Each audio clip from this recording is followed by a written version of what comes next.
तो last episode can pay हमने देखा था कि नोवान को एक मिशन दिया गया होता है कि ऐसे वाइस कट लीडर के ऊपर जाकर नजर रखनी है। तो वाइस कट लीडर के पैलेस में पहुंचता है, तो वहां पर जाने के बाद सबसे पहले उसे राइमी दिखाई देती है जो कि प्रैक्टिस कर रही होती है। तो नोवान कहता है ये तो वही लड़की है, और जब वो उसे प्रैक्टिस करते हुए देखता है तो वो हैरान रह जाता है क्योंकि राइमी वहां पर बड़ी तेजी से अपनी तलवारें घुमा रही होती है। वाइस कट लीडर ने उसे अपनी स्पेशल टेक्निक सिखाई होती है और उसी को प्रैक्टिस कर रही होती है। वो दिन रात बस यहाँ पर तलवारबाजी की प्रैक्टिस करती रहती है। तो वहां पर जब अपनी तलवारबाजी करती है तो नोवान कहता है क्या ये वही लड़की है। तो वहां पर उसके सामने काफी सारे पुतले होते हैं और उनके ऊपर अपनी तलवार को घुमाकर स्ट्राइक लगाकर आगे गुजरती है। जब वो उनके ऊपर स्ट्राइक लगाकर आगे गुजरती है तो वो सारे के सारे पुतले कट के ग्राउंड के ऊपर गिर जाते हैं। तो राइमी उनकी तरफ देखते हैं, फिर साथ ही वो कहते हैं कि मैंने यहाँ पर सोल सेवरिंग फ्लैश टेक्निक को अच्छे से यूज कर लिया, लेकिन अभी नहीं, अब इसका लेवल उतना नहीं है जितना होना चाहिए। इतने लेवल के साथ मैं अपने ग्रैंडफादर को कन्विंस नहीं कर पाऊंगी और मैं सेंट्रल प्लेन्स में नहीं जा पाऊंगी। मुझे ग्रैंडफादर को कन्विंस करके उस कंपटीशन का हिस्सा बनना और साथ ही जहाँ पर कुछ मिशंस करने हैं। तो इसी के साथ जो फिर से प्रैक्टिस करना शुरू कर देती है। तो नोवान कहता है कि ये लड़की तो वही है,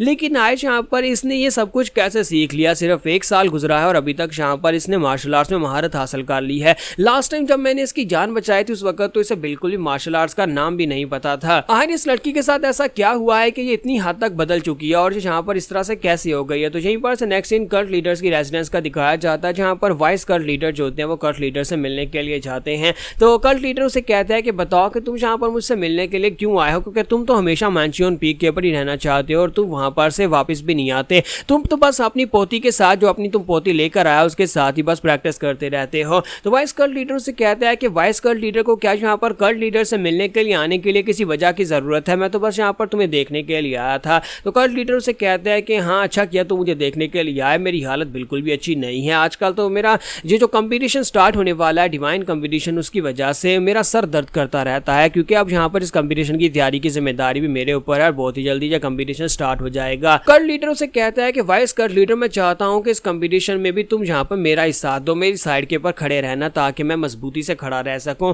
तो वाइस कल्ट लीडर आगे से खामोश हो जाते हैं। इसी के साथ ही वो उसे कहता है कि मैं तुमसे कुछ कहना चाहता हूँ, मैं यहाँ पर स्ट्रेटली तुमसे कुछ कहूंगा। मुझे यहाँ पर एक चीज चाहिए, तुम्हें पता है कि मुझे क्या चाहिए, मैं होया को वापस लेने के लिए आया हूँ। तो ये बात सुनते ही कल्ट लीडर भी हैरान हो जाते हैं और कहता है कि इस बात का क्या मतलब है, तुम्हें होया क्यों चाहिए। तो वो वाइस कल्ट लीडर उसे कहता है कि मुझे होया इसलिए चाहिए क्योंकि यहाँ पर मेरे सीनियर ब्रदर का डिसाइपल अपीयर हुआ है। मेरे सीनियर ब्रदर के डिसाइपल ने यहाँ पर कुछ ऐसा किया जिसकी वजह से मैं उसे खत्म करना चाहता हूँ। सेकंड डिसाइपल यानी तुम्हारे सेकंड डिसाइपल ने इस बात को कंफर्म किया है। लास्ट टाइम मुझे सेंट्रल प्लेन्स में गया था, उसने वहां पर उसे पैसियन फिस्ट आर्ट को यूज करते हुए देखा और जैसा उसने मुझे बताया है मुझे लगता है कि ये मेरे सीनियर ब्रदर का डिसाइपल ही हो सकता है। मैंने तुम्हारे सेकंड डिसाइपल से वादा किया है, मैंने उसे कहा है कि अगर वो मेरे लिए उस डिसाइपल को मार डालता है तो मैं उसकी मदद करूंगा नया कल्ट लीडर बनने में, तुम्हें इस बात से कोई दिक्कत नहीं होनी चाहिए। तो कल्ट लीडर उसे कहते हैं तो तुम यहाँ पर सेकंड डिसाइपल को नया कल्ट लीडर बनाना चाहते हो। वो लड़का काफी ज्यादा प्रॉमिसिंग है, वो रूल्स को भी मानता है और काफी अच्छा भी है स्ट्रेंथ के मुकाबले में, लेकिन वो उसने खुद ही यहाँ पर इस कंपटीशन से अपने आप को अलग कर लिया था।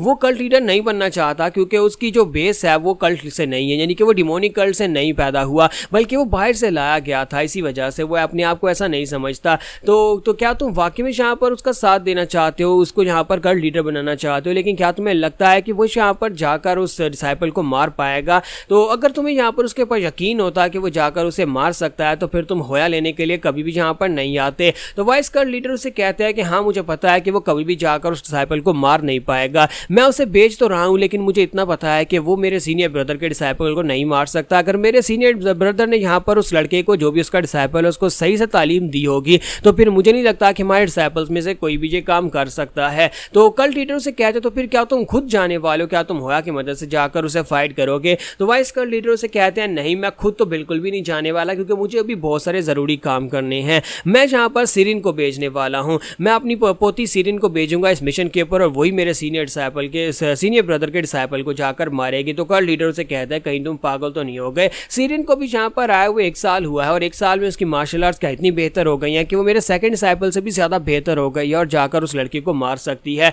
तो वाइस कल्ट लीडर से कहता है कि ऑनेस्टली मैं भी यहाँ पर ऐसा नहीं चाहता कि मैं उसे इस मिशन के ऊपर भेजूं क्योंकि ये खतरनाक हो सकता है, लेकिन जो उस लड़की की किस्मत में है, उस लड़की ने खुद ही कहा था कि उसे एक खास मिशन के ऊपर भेजा जाए, उसे सेंट्रल प्लेन्स में भेजा जाए और वो इस टूर्नामेंट में भी हिस्सा लेना चाहती है। तो फिर उसे यहाँ पर इस खास मिशन को पूरा करना ही होगा, तभी वो आगे बढ़ पाएगी और ये रास्ता उसने खुद ही चूज किया था और इस रास्ते के ऊपर उसे खुद ही चलना पड़ेगा। तो दूसरी तरफ का सीन दिखाते हैं जहाँ पर नोवान जो होता है अभी भी उसके प्रैक्टिस करते हुए देख रहा होता है, सोच रहा होता है कि ये लड़की थकती भी नहीं है, ये क्या बस दिन रात यहाँ पर प्रैक्टिस ही करती रहती है। जब से मैच यहाँ पर इसे देख रहा हूँ, ये कितने दिनों से यहाँ पर प्रैक्टिस किए जा रही है और मैं इसे प्रैक्टिस करते हुए देख रहा हूँ। आखिर यहाँ पर इसे किस चीज़ की तैयारी करनी है। और साथ ही वो सोच रहा होता है कि मुझे अच्छी तरह से याद है कि ये स्क्वाड लीडर मास्टर सोंग बे की औरत है, यानी उसकी गर्लफ्रेंड है। ये यहाँ पर कर क्या रही है और ये यहाँ पर वाइस गर्ल लीडर की पोती कैसे बन गई। मुझे इन सारी बातों की समझ नहीं आ रही। मुझे इतना तो पता है कि डोंगबैंग फैमिली पूरी तरह से डिस्ट्रॉय हो चुकी है। मास्टर डोंगबैन भी मर चुके हैं, जो कि ग्रैंड जनरल थे। ग्रैंड मार्शल के मरने के बाद अब यहाँ पर अकेली हो चुकी है। लेकिन सोंग बे अपनी लड़की को अकेला कैसे छोड़ेगा। मुझे नहीं लगता कि उसने यहाँ पर जानबूझकर इसे अकेला छोड़ा होगा। अगर ये लड़की वाइस गर्ल लीडर के साथ यहाँ पर डिमोनिक गर्ल के अंदर है तो इसका सिर्फ और सिर्फ एक ही मतलब हो सकता है कि मास्टर सोंग बे मर चुका है। तो यहाँ पर हमारी एपिसोड 76 का एंड करेंगे और नेक्स्ट एपिसोड में देखेंगे कि अब आगे क्या होने वाला है।